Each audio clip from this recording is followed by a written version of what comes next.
consumption economy world has also moved into the world of B2B. It's not only just B2C. So as consumption economy moves into the world of B2B, the world of B2B, and especially the big, large, heavy, historical tech companies that has 50, 100 years in existence, when you're faced with the new world of consumption, everything needs to be digital. So it's no longer about products, but how do you wrap data around product? How do you begin to harness data, unlock that value, and begin to learn from that and apply AI to learn from that value? So I think traditional tech company now has to begin to build a new set of muscle, and that new set of muscle is understanding the power of data. Data is the new oil, and AI is actually the new electricity, and that they have to change.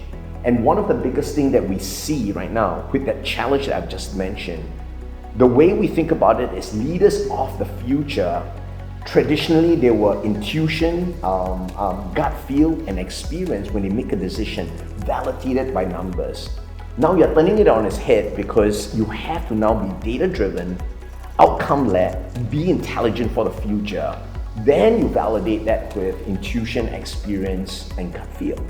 And that transition between a experience-led to a data and outcome-led is very difficult.